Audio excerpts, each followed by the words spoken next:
Assalamualaikum warahmatullahi wabarakatuh. Di sini saya Wafa, saya dari Cianjur, berkesempatan untuk menemui teman-teman saya yang ada di Bandung. Di sini saya udah ada di kampus Bumi Siliwangi, sudah ada di UPI. Kami janjian di sini. Ada teman saya yang bernama Nurin, ada Eka. Kami dari Teknologi Pendidikan 2020. Ini teman-teman saya. Halo teman-teman.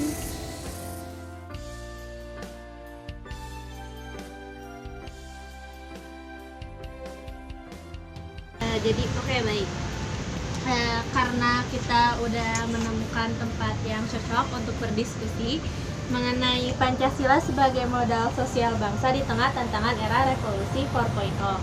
Sebelumnya nih teman-teman, kalau misalnya menurut teman-teman Pancasila itu apa sih? Silakan ya Kak. Baik, kalau misalkan menurut saya Pancasila itu sebagai dasar negara ya, jadi sebagai acuan bagi masyarakat untuk berkehidupan, berbangsa dan bernegara.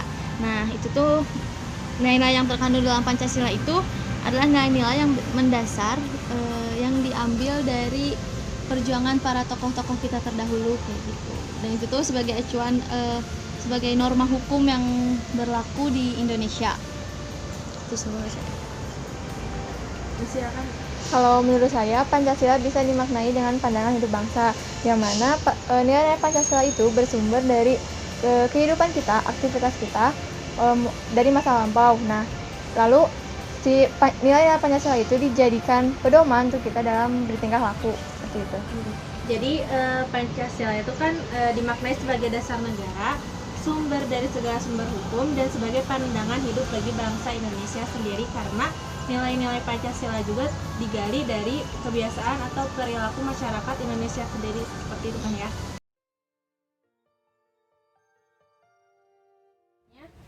Selanjutnya, karena sekarang tuh udah era revolusi 4.0, berdampak juga dong era revolusi 4.0 itu bagi kehidupan kita di Indonesia.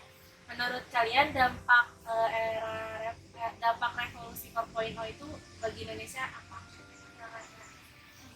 Sebenarnya ada positif dan negatifnya ya, tapi kalau misalkan dampak positifnya dari revolusi industri 4.0 ini kemudahan dalam mengakses teknologi dan informasi gitu. Kaum milenial kan sekarang pakainya teknologi, jadi mudah lah untuk mendapatkan informasi kayak gitu, untuk membantu sesama juga kan misalnya dalam teknologi gitu semakin canggih.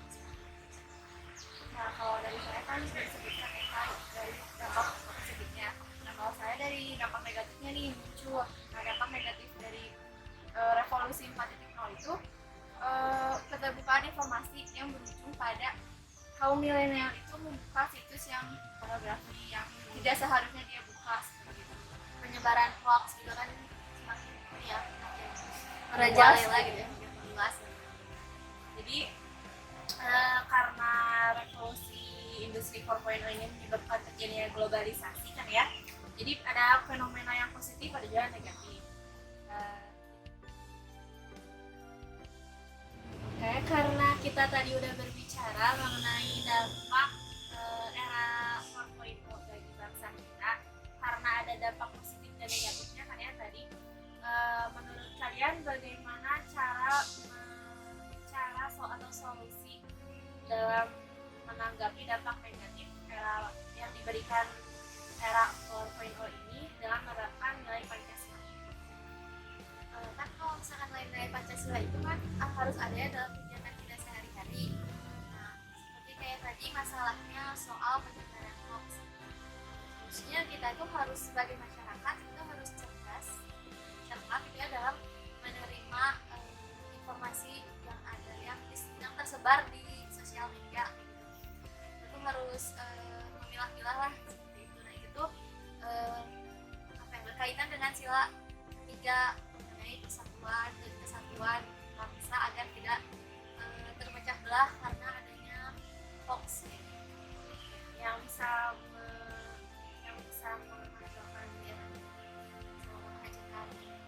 kesatuan masyarakat. Nah, selain itu ya kita juga harus mengembangkan sikap bertanggung beragama adil, yang mana itu termasuk dari sila kelima. Adapun juga toleransi terhadap sesama umat, sehingga kita bisa saling melindungi biar kita tidak terpecah belah dari berita hoax tersebut, yang mana itu juga termasuk dari sila kedua. Jadi nilai-nilai Pancasila itu harus ada dalam kegiatan sehari-hari kita, ya. Upaya menanamkan nilai-nilai Pancasila ke kognisi masyarakat ini bisa dengan bantuan teknologi informasi dan komunikasi, karena dampak positif dari era revolusi 4.0. Jadi dari hasil diskusi yang tadi dapat ditarik kesimpulan bahwa Pancasila itu bisa diwujudkan sebagai modal sosial bangsa. Jadi intinya Pancasila sebagai modal sosial dapat diwujudkan oleh sebuah bangsa yang bebas, besar, dan kecil, kemungkinannya dapat besar terwujud. Oleh karena itu, pentingnya Pancasila sebagai modal bangsa agar tidak terjadi konflik kebijakan di masa depan. Sangat penting.